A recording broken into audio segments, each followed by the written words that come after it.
Pemerintah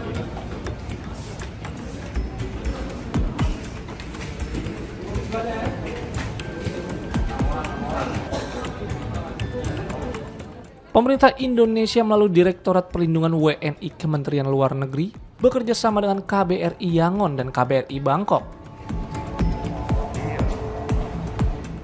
berhasil memfasilitasi kepulangan 91 WNI yang bekerja di sektor penipuan daring di Myanmar ke Indonesia.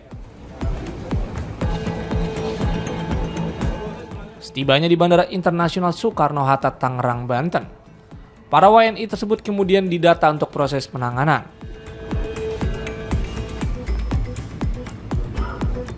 Dan pendampingan sesuai prosedur yang berlaku sebelum kembali ke rumah masing-masing secara mandiri.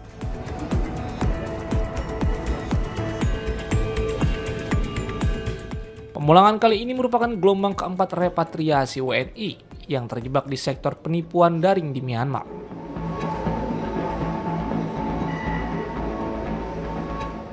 Gelombang pertama dan kedua telah dilakukan pada Desember 2025. Pada gelombang ketiga, 22 Januari lalu sebanyak 90 WNI dipulangkan. Sementara pada gelombang keempat hari ini terdapat 91 orang yang terdiri dari 76 laki-laki dan 15 perempuan.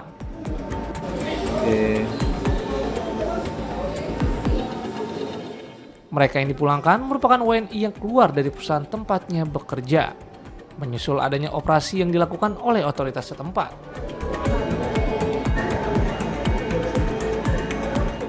Sebagian besar WNI yang dipulangkan diketahui bekerja di sektor penipuan daring.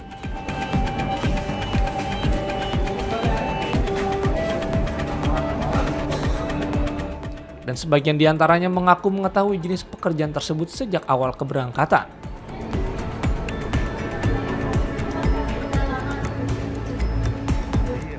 Para WNI tersebut berasal dari berbagai daerah di Indonesia, diantaranya Sumatera Utara, Sumatera Barat, Riau, Jakarta, dan Sulawesi Utara. Menurut Tony, salah satu korban penipuan yang bekerja di sektor penipuan daring selama 1 tahun.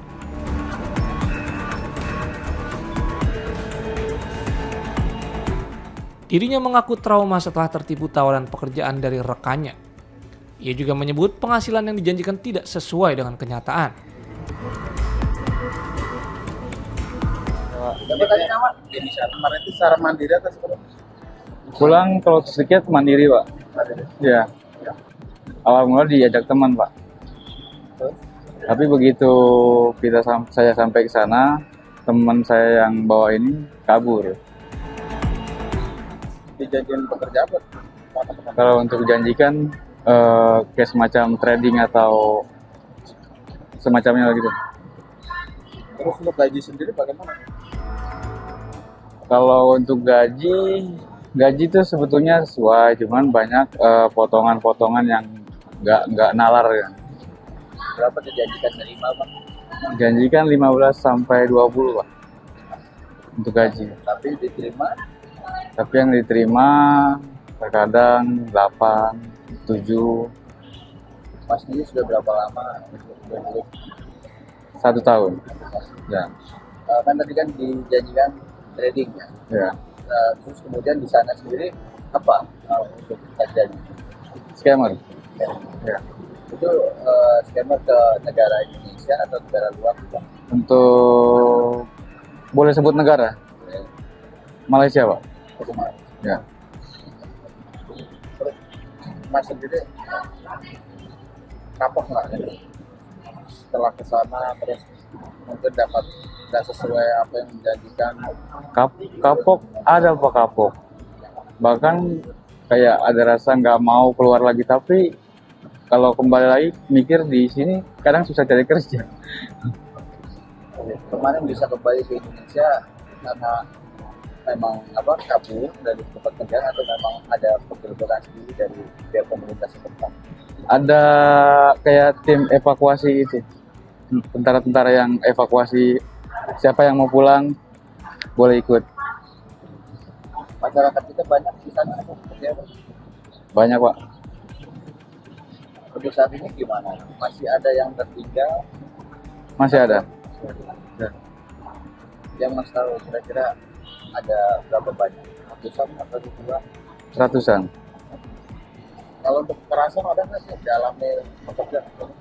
Kalau di tempat perusahaan yang saya tempatin tuh Pak, nggak ada.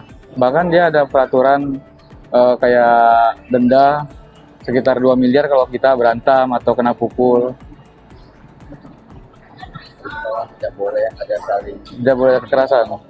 Ya, Tapi tidak dipungkiri kalau untuk perusahaan lain mungkin ada. ya. Dari perusahaan lain mungkin banyak. Lebih apa gitu kan? Kalau menurut saya, kalau selagi bisa kerja di Indo, lebih baik kerja di Indo. Jangan coba-coba keluar. Senada dengan Tony, seorang WNI lainnya bernama Ferry juga mengaku menjadi korban penipuan lowongan kerja di luar negeri. Ia awalnya tertarik bekerja di sebuah restoran di Myanmar setelah melihat iklan di media sosial dengan iming-iming gaji besar.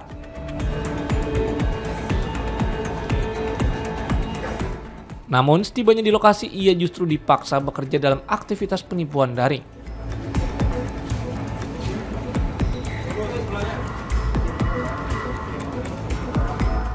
Ferry mengaku tergiur janji gaji besar 10 juta rupiah per bulan dengan jam kerja dari pagi hingga malam.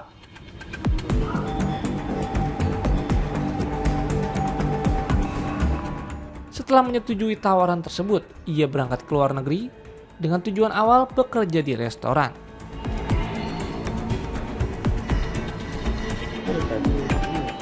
Namun setibanya di sana, Ferry justru dipaksa menjalankan pekerjaan yang berkaitan dengan penipuan daring.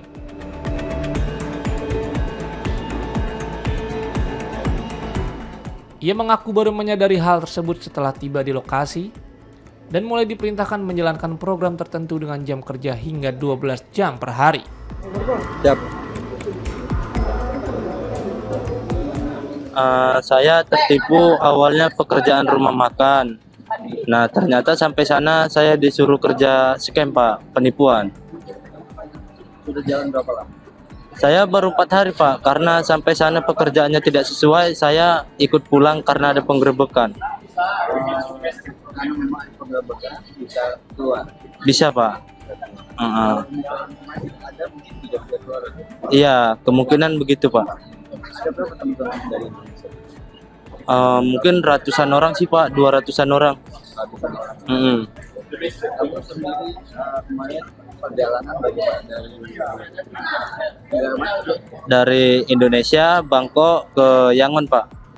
Berarti di Myanmar apa Kamboja? Di Myanmar, Pak. Sampai di Yangon itu naik mobil 16 jam. Iya.